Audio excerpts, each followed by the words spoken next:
Fl-aħħar sigħat f'Malta kien hemm 9 każijiet ġodda ta' coronavirus f'pajjiżna. Dawn il-persuni rriżultaw fil-pożittiv għal COVID-19 minn 1051 test.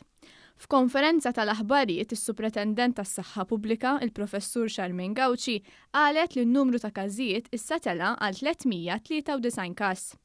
Fost dawk pożittivi hemm indjana ta' 34 sena. Il-mara taħdem ġodar tal-anzjani, iżda nqabdet li infettata eżatt qabel daħlet f'din id-dar. Propju f'din l-Old People's Home kienu għaddejjin bis-sistema ta' lockdown fejn inti kollok ġimgħat fejn n-nies li jkunu qegħdin jaħdmu f'dan il-post jibqgħu l-istess nies li qegħdin jaħdmu u mbagħad jinbidlu. Issa li ġara hija li din il-persuna kienet se tidħol taħdem però ġiet ittestjata bħala screening procedure, ħarġet pożittiva u allura ma daħletx xogħol. U għalhekk aħna ma kellniex exposure tal-elderly persons għal propju din il-persuna li kienet pożittiva.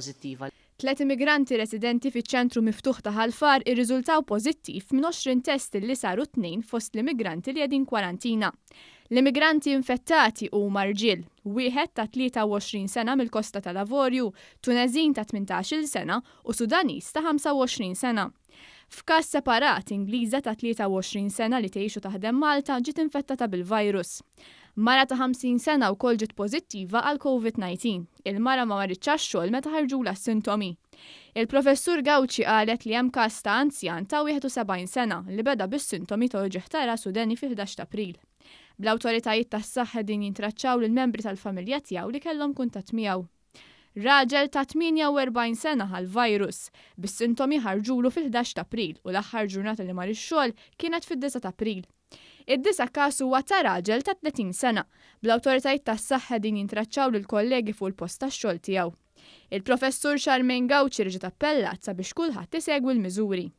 Aħna infatti meta qegħdin nipplotjaw il-kerf tagħna biex naraw kif qed jiġru s-sitwazzjonijiet, aħna nieħdu dak li ngħidulu trend line ħalli tara kif huma sejrin il-każijiet u bħalissa kollox jindika li l-każijiet għadhom tilgħin il fuq brata li hija pjuttost tajba lina, però rridu noqogħdu attenti lil miżuri kollha li nkunu qegħdin nieħdu aħna noħduhom biex inkomplu għaddejjin b'din is-sitwazzjoni fejn in-numru ta' każijiet kemm jista' jkun iżommuhom baxxi, però sa issa ma jidher l-ebda indikazzjoni li ħaqna l-pik.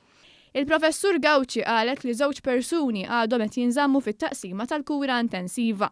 Persuna fl-ITU tinsab fuq il-ventilatur u qiegħda f'qagħda stabbli, filwaqt li persuna oħra għadha fl-ITU għall-osservazzjoni. Żidet tgħid li s'issa 19 il-persuna infettati huma ħaddiema tas-saħħa fl-Isptar Mater Dei.